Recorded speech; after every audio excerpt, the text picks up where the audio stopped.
Hi, my name is Susanna, and for my agency presentation, I am going to be talking about Partnership for Children. So first we're going to start about the history of partnership.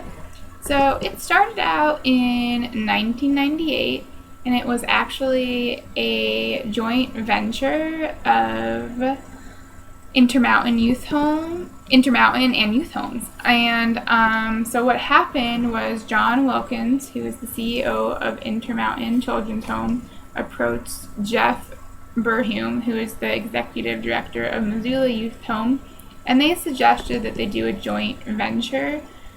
And what this would do, it would combine the Intermountain model of treatment of Latin-age children with the Missoula's youth home's knowledge of serving children within a community setting. And also what this new partnership or program children would do is be able to serve 12 kids within the community because there are two homes, the Gallagher home and the Francetich youth home, which each serve 6 kids. Next, I'm going to be talking about the mission and the goals of Partnership for Children. So its mission is to provide therapeutic care and support for safe and healthy development of children and families. And its goals are to assist children in healing and succeeding in permanent and family placements. Some of the social problems that this agency addresses are abuse and neglect, and also early childhood trauma. The age that this youth home serves are between 4 and 14.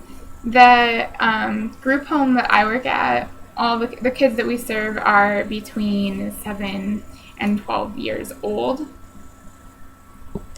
And these kids really struggle with childhood trauma because of things such as abuse, neglect, exposure to family violence, multiple placements outside of their birth families, and homelessness.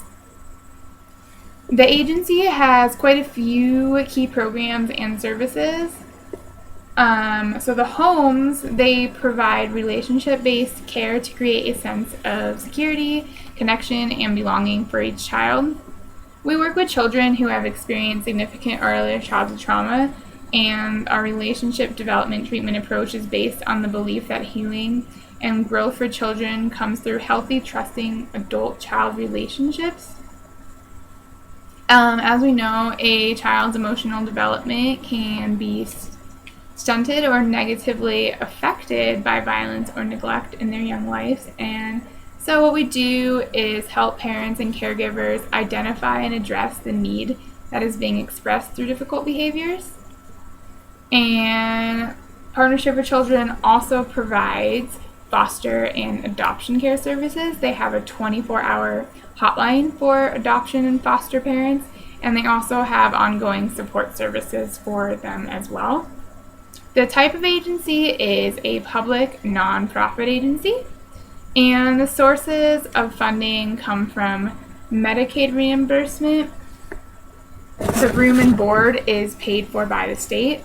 They get government grants, and they also get local donations. The administrative structure is really confusing. I'm going to do my best to explain it and make it make sense, but even for Mark, who is my supervisor, he is also a little bit confused by it and kind of thinks it should change. So first it starts with the CEO, who supervises the director of operations, and then there is the clinical director, who supervises the clinical lead, and then there is the clinical lead, who supervises the 2 therapists, and then there's the director of operations, who also supervises the clinical lead.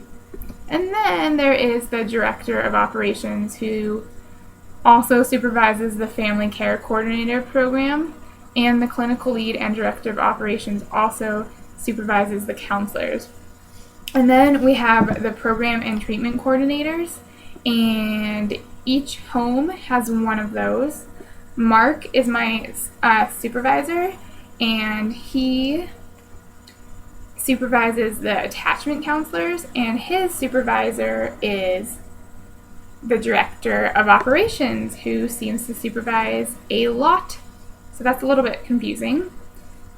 And so that's that. And then there's the board of directors. Their decisions are completely influenced by the director of operations, the clinical director, and the executive director. Thanks so much, guys, for watching my video. Bye-bye.